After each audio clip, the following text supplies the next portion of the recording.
Dear students, मेरा नाम robin Singh है और आज हम यूपी बोर्ड की 12th क्लास की पोइट्री की third poem on his blindness जो कंपोज की है जॉन मिल्टन ने, आज हम वो करने जा रहे हैं। वीडियो स्टार्ट करने से पहले मैं आपको बता दूं कि आप वीडियो आप देखें तो उससे पहले चैनल को सब्सक्राइब जरूर कर दीजिएगा और वीडियो अगर आपको पसंद आए तो उसको लाइक ज़रूर कीजिएगा और कोई आपकी प्रॉब्लम है, कोई सजेशन है तो आप उसके लिए लास्ट में कमेंट भी दे सकते हैं।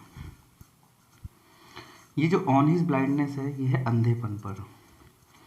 तो इसके बारे में मैं आपको बता दूं कि जो जॉन मिल्टन थे ये प्री मैच्योर ब्लाइंड हो गए थे। प्री मैच्योर ब्लाइंडनेस का मतलब ये है कि at the age of 44 he lost his sight. 44 साल की उम्र में लगभग वो उनकी आंखों की रोशनी चली गई थी और वे अंधेपन के शिकार हो गए थे, उनको दिखना बंद हो गया था। तो उस समय उन्होंने ये सोनेट लिखा था। और सोनेट होता क्या है? Sonnet is a poem contain 14 lines. जो 14 लाइन्स की पोएम होती है उसको सोनेट बोलते हैं। और सोनेट की टाइप्स भी अलग अलग है। तो ये दूसरी वीडियो में, किसी और वीडियो में मैं अलग से इसके लिए एक अलग से वीडियो बनाऊंगा, तो आप उसको देखिएगा। लेकिन अभी शॉर्ट में मैं आपको बता देता हूँ, जो सोनेट होता है वो 14 लाइन्स का होता है। उसमें एक डेफिनेट मीटर होता है और एक डेफिनेट राइम स्कीम होती है। राइम स्कीम आप जानते हो, नहीं जानते तो मैं बता दूं। राइम स्कीम होती है तुकबंदी, है ना। तो अलग अलग सोनेट की अलग अलग राइम स्कीम होती है। तो ये डिपेंड करता है शेक्सपियरियन सोनेट है और मिल्टन सोनेट है, कौन सा सोनेट है। तो ये एक सोनेट लिखा गया है। राइम स्कीम तुकबंदी से मतलब है जिसमें एक तुक लगी होती है, ठीक है ना। तो वो चीज़ें। तो जॉन मिल्टन जो थे इंग्लैंड के, इनके बारे में बताऊं थोड़ा सा कि जॉन मिल्टन जो थे इंग्लैंड के बहुत ही फेमस पोएट थे और इंग्लिश लिटरेचर में जो स्थान विलियम शेक्सपियर का है वही स्थान इनका भी है। मतलब ये विलियम शेक्सपियर की टक्कर के पोएट हैं। तो बहुत बड़ी हस्ती हैं और इनका जितना भी ग्रेट वर्क हुआ है ये बहुत ही अमेजिंग फैक्ट है। जो भी इन्होंने ग्रेट वर्क किया है वो जब ब्लाइंड हो गए थे उसके बाद ही उनका सबसे अच्छा वर्क तभी आया निखर के। जब वे ब्लाइंड हुए थे, आफ्टर हिज ब्लाइंडनेस, उन्होंने एक तो लिखा था ऑन हिज ब्लाइंडनेस जो बहुत ज़्यादा इनका उत्कृष्ट माना जाता है। दूसरा इन्होंने लिखी थी पैराडाइज लोस्ट, एक एपिक है, एक महाकाव्य है जो पूरे लिटरेचर में मील का पत्थर माना जाता है। उसके लेवल की कोई चीज़ आई नहीं है आज तक, पैराडाइज लोस्ट। और वो 12 बुक्स में है, एक महाकाव्य, एक एपिक है वो। तो 12 बुक्स में कंप्लीट हुआ है। तो उसके पार्ट्स आए हैं। तो बहुत बड़ा इन्होंने वो लिखा था और वो उसके लिए पूरा इंग्लिश लिटरेचर इनका ऋणी रहेगा। जॉन मिल्टन जो थे बहुत ही अव्वल दर्जे के कवि थे। तो अब हम अपनी पोएम शुरू करने जा रहे हैं on his blindness. On his blindness में क्या होता है कि जब ये अंधे हो गए थे तो उसके बारे में बताते हैं कि क्या हुआ उनके साथ, उससे परेशान हो गए थे वे। फिर उनको कुछ आंसर भी मिलता है अपनी तरफ से। तो अब मिल्टन क्या कहते हैं, जब ब्लाइंड हो गए तो अब बोलते हैं वे, क्योंकि बहुत कुछ करना चाहते थे लेकिन कर नहीं पा रहे थे। तो क्या लिखते हैं, व्हेन आई कंसिडर, कंसिडर माना होता है सोचना, थिंक करना। When I consider how my light is spent, light का मतलब है रोशनी, स्पेंड, स्पेंड की सेकंड फॉर्म है। स्पेंड माने खर्च होना, खत्म होना, जैसे पैसे स्पेंड हो जाते हैं, लाइक कि when I consider, जब मैं ये सोचता हूँ, when I think how, कि किस प्रकार my light, मेरी आंखों की रोशनी, my light is spent, कि किस तरह से मेरी आंखों की रोशनी चली गई। ere half my days, एर हाफ माई डेज, एर का मतलब होता है बिफोर, हाफ माई डेज मेरे आधे दिनों से पहले ही। आधे दिनों का मतलब ये है जिंदगी के आधे दिनों से पहले, क्योंकि at the age of 44 he lost his eyesight. 44 साल की उम्र में, अब औसतन हम मानते हैं, ऑन एन एवरेज जो हमारी लाइफ होती है वो 100 ईयर्स होती है। तो आधी उम्र से पहले ही लगभग, यानी कि एर हाफ माई डेज, आधी जिंदगी से पहले ही मेरी रोशनी चली गई। व्हेन आई कंसिडर, जब मैं ये सोचता हूँ तो बहुत दुखी होता हूँ। In this dark world and wide, कि अब मुझे इस अंधकार रूपी संसार में, इस विशाल संसार में मुझे रहना होगा। तो मैं बहुत ज़्यादा क्या हो जाता हूँ, बहुत ज़्यादा परेशान हो जाता हूँ जब मैं सोचता हूँ। क्योंकि जब अंधकार हो जाता है तो समझिए, जब आपकी आंखों की रोशनी अगर किसी की चली जाए तो वो संसार क्या हो गया, पूरा अंधकार में हो गया, रोशनी की कोई जगह नहीं। और संसार बहुत ही बड़ा है, तो इस बड़े विशाल विस्तृत, वाइड माने विस्तृत विशाल और अंधकार में संसार में मैं कैसे रहूँगा। When I consider, when I think, जब मैं सोचता हूँ कि मेरी जो आंखों की रोशनी है वो मेरी आधी ज़िंदगी भी अभी पूरी नहीं हुई थी, उससे पहले चली गई, और अब मुझे इसी अंधे संसार में, अंधकार वाले संसार में मुझे अब रहना पड़ेगा। बहुत चिंतित हो जाता हूँ।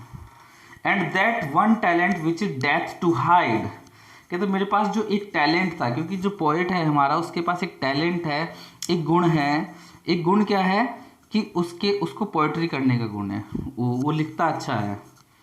एक ही गुण था उसका, कहता दैट वन टैलेंट, कि जो मेरा एक टैलेंट था, which is death to hide, which is death, जो एक मृत्यु है, टू हाइड, हाइड माने होता है छिपाना, कंसील करना।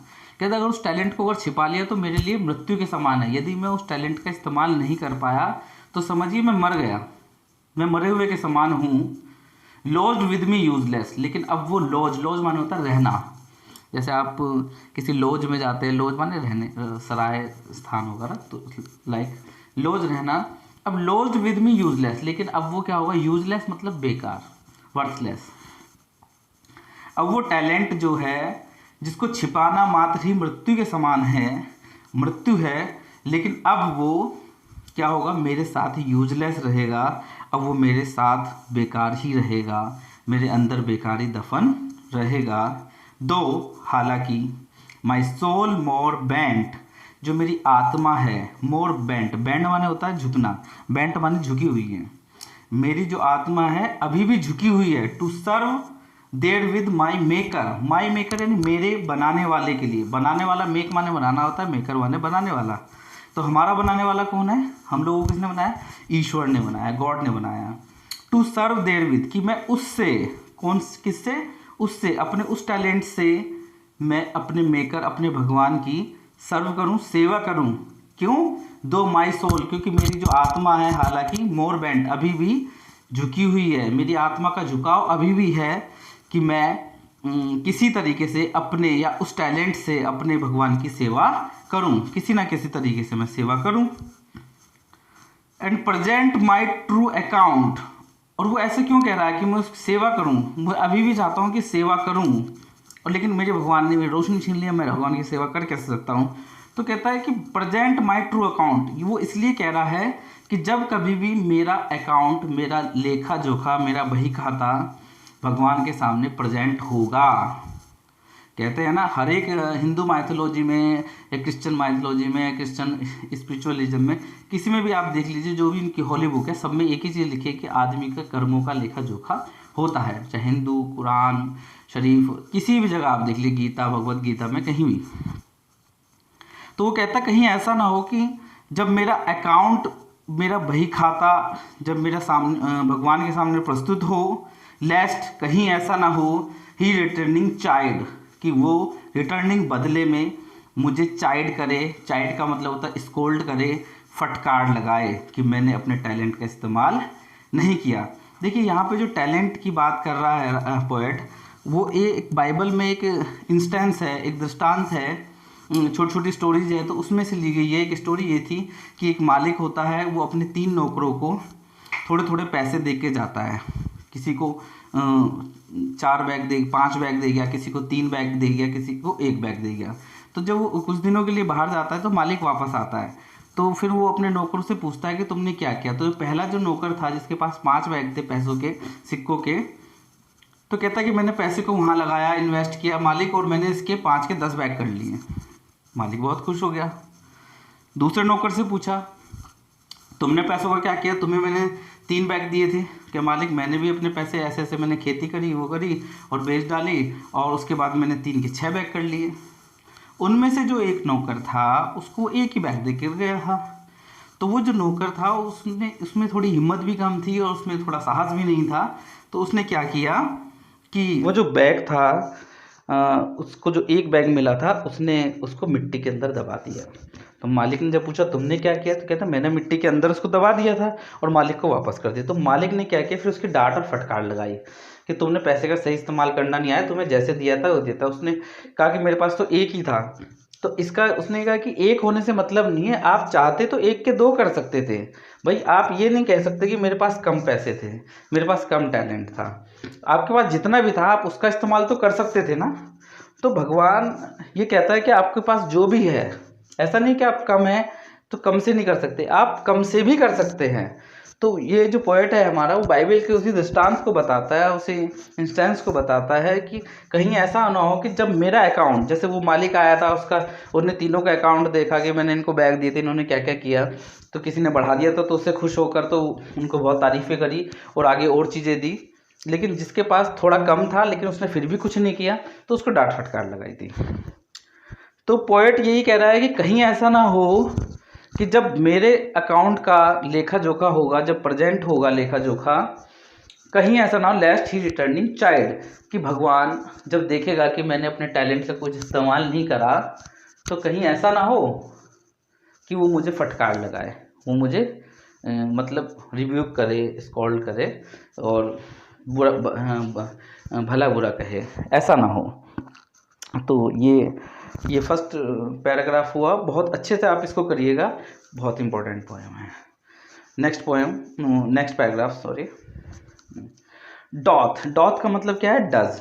पहले ही बता चुका हूँ मैं, जितनी बार पोएट्री के पोएम्स मैंने पढ़ाई है, तो ओल्ड इंग्लिश में ES जहाँ भी आता था TH लगा देते थे, डॉथ कर दे रही है, डज है exactly. Doth God exact day labour, day labour का मतलब दिन में जो लेबर की जाती है, मेहनत की जाती है, परिश्रम किया जाता है। लाइट डिनाइड, कहता क्या भगवान, लाइट डिनाइड का मतलब है रोशनी छीनना, डिनाई का मतलब होता है मना करना, छीन लेना। क्या भगवान लाइट डिनाइड, जिनकी रोशनी छीन ली है या जिनको कुछ दिखाई नहीं दे रहा है, एग्जैक्ट डे लेबर, क्या भगवान उनसे भी परिश्रम करवाना चाहता है दिन के वक्त। डे लेबर का मतलब है जैसे दिन में लोग काम करते हैं, क्या जिनके पास आंखों की रोशनी है उनके समान ही क्या भगवान उनसे भी काम करवाना चाहता है। आई फॉन्डली आस्क, तो पोएट कह रहा है मैंने, फॉन्डली का मतलब होता है फुलिशली, मैंने फुलिशली पूछा अपने आप से, क्या भगवान जिनके पास आंखों की रोशनी नहीं है, light denied, does God exact day labour, क्या उनसे भी उतनी ही एग्जैक्ट उतनी ही उनसे भी परिश्रम करवाना चाहता है जिनके पास आंखों की रोशनी है, क्या वे कर सकते हैं। बट पेशेंस, लेकिन जो मेरा अंदर का धैर्य था, जो मेरा सब्र था, टू प्रिवेंट, मुझे रोक लिया। दैट मर्मर, दैट मर्मर, वो जो मैं बड़बड़ा रहा था, मर्मर का मतलब होता है बड़बड़ाना, जो बड़बड़ा रहा था, कोस रहा था, भरा बुरा कह रहा था भगवान को, तो मेरे जो सब्र ने, टू प्रिवेंट, बट लेकिन पेशेंस, मेरे सब्र ने प्रिवेंट, मुझको रोक लिया। दैट मर्मर, उस बड़बड़ाहट से। सून रिप्लाइज, और मुझे जवाब दिया। किसने जवाब दिया, मेरे पेशेंस ने, मेरे सब्र ने, मेरे जब्त करने की ताकत ने, मेरे बर्दाश्त करने की ताकत ने मुझे जवाब दिया। क्या दिया, गॉड डॉथ नॉट नीड, भगवान को डॉथ नॉट का मतलब does not need either man's work, ना तो आदमी के काम की जरूरत है, सही कहा, और हिज ऑन गिफ्ट्स, और ना ही उसे उपहारों की जरूरत है, ऑन गिफ्ट जो उसने खुद दिए हैं, ना उसे अपने उपहारों की जरूरत है जो भगवान ने मनुष्य को खुद ही दिए हैं, उनको वापस लेने की भी उसको जरूरत नहीं है कि मुझे पैसा दिया भगवान ने, मैं भगवान को पैसा चढ़ाऊं, इससे खुश नहीं होगा, ना भगवान कार्य करने से खुश होगा, सही बात है। Who best bear his mild yoke, जो उसका बर्दाश्त करते हैं, माइल्ड योग, माइल्डली विनम्रता से, बड़े प्यार से। योग का मतलब होता है जैसे खेतों में जब हल जोतते हैं तो बैलों के ऊपर एक जोतने के लिए जो सामान रखा जाता है उनकी गर्दन पे, उसको योग बोलते हैं। मैं पिक्चर में भी आपको डिस्क्राइब करके बता दूंगा। जब हल रखते हैं तो उनके कंधों पे कुछ रखा जाता है, उसको योग बोलते हैं, ठीक है, जो जोतने के लिए। Who beer his mild yoke, जो मतलब दे सर्व हिम बेस्ट, जो भगवान के द्वारा दिए गए जो कंधों पे जो भार है, जैसे बैल के ऊपर भार रखा जाता है और वो फिर काम करता रहता है, फिर भी काम करता रहता है, तो भगवान वो क्या कहता है पोएट कि वो भी भगवान की सच्ची की सेवा करते, they serve him best. Him का मतलब भगवान, भगवान की सच्ची सेवा करते हैं। Who best bear his mild yoke, जो माइल्डली मतलब बहुत प्रेम से विनम्रता पूर्वक उसके दिए गए भार को बर्दाश्त करते हैं, उसके कंधों पे दिए गए भार को जो बर्दाश्त करते हैं और फिर भी काम में लगे रहते हैं। आपने देखा होगा बैल है, बैल के कंधों पर भार रखा जाता है, फिर हल से जुताई की जाती है, लेकिन वो उसको बर्दाश्त करता है और फिर मस्त होकर खेत की जुताई भी करता रहता है। तो इसका मतलब ये नहीं है कि आपके पास बहाना है कि मेरे पास ये चीज़ नहीं है या मेरे कंधों पे वजन है तो मैं काम नहीं करूँगा, नहीं, आप अभी भी कर सकते हो। कौन कह रहा है? पोएट का दिल कह रहा है, पोएट का अंदर का मन कह रहा है, पोएट के अंदर का सब्र कह रहा है, उसके जज्बात कह रहे हैं कि नहीं, कुछ नहीं हुआ। अगर आप अंधे भी हो गए तो कोई दिक्कत नहीं, जैसे बैल अपने कंधों पे भार लेके भी काम करता है और वही भगवान की सच्ची सेवा करता है, तो ऐसे ही आपको भी करना है। ये लास्ट पैराग्राफ है, और लास्ट कोई भी चीज़ होती है वो इम्पोर्टेंट होती है।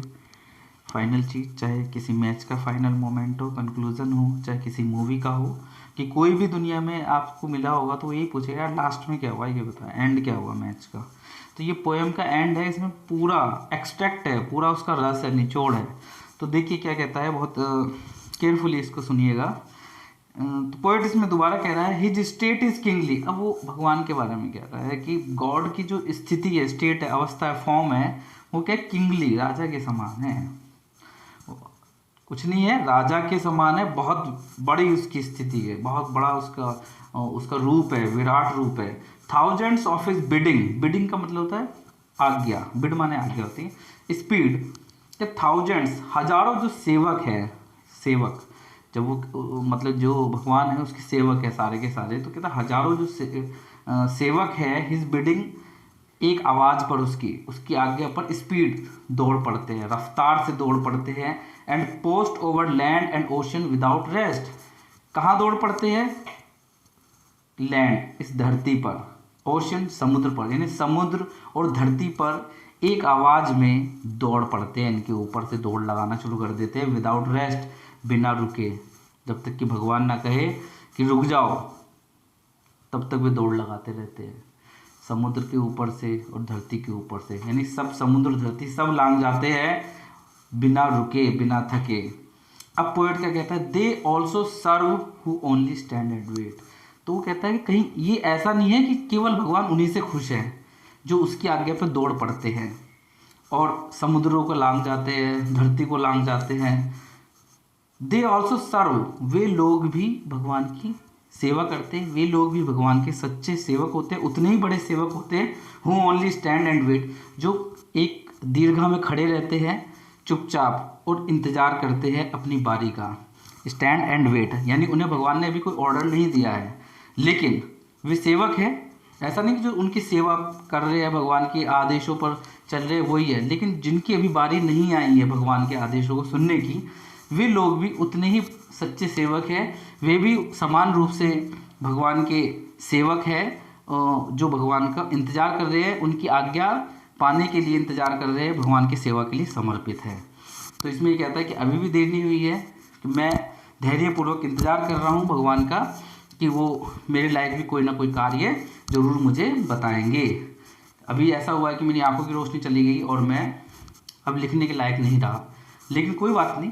जैसे योग, जैसे कि बैल के ऊपर जब कंधों पर भार रख दिया जाता है लेकिन फिर भी वो खेत को जोतता रहता है, इसी प्रकार अगर हमारे जीवन में कोई कष्ट आता है तो कष्टों के साथ भी हमें कार्य को करना है, भगवान की सेवा में लगे रहना है, पीछे नहीं हटना है, हमें कोई बहाना नहीं बनाना है। इसमें पोएट ये भी कहता है कि ऐसा नहीं कि आपको कम धन मिला है तो आप इसका कुछ उपयोग नहीं कर सकते, नहीं, किसी के पास भगवान ज़्यादा टैलेंट देता है, किसी को भगवान कम टैलेंट देता है, लेकिन जिसके पास कम टैलेंट है वो भी भगवान की सेवा कर सकता है, जैसे वो मालिक और नौकर की उसने कहानी बताई थी।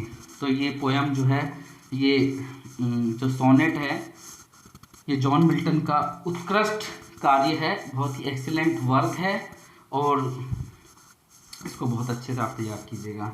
और बच्चों, अगर आपको ये वीडियो अच्छी लगी हो तो प्लीज़ लाइक ज़रूर कीजिएगा और कमेंट ज़रूर कीजिएगा। और आने वाले टाइम में मैं एक चीज़ और करने जा रहा हूँ, आप सब मुझे बताइएगा कि अभी मैं एक स्पीकिंग के लिए भी आगे कुछ वीडियोस डालूँगा, कि ताकि आप ये जो लॉकडाउन का पीरियड है ये आपका अच्छे दिन गुजरे और आप थोड़ा सा बोलना भी सीखें इंग्लिश को घर में बैठ के। तो कितने बच्चे ये चाहते हैं कि मैं वीडियो शुरू करूं, क्लास शुरू करूं, तो प्लीज़ मुझे कमेंट में बताइएगा। Okay, keep watching, thank you.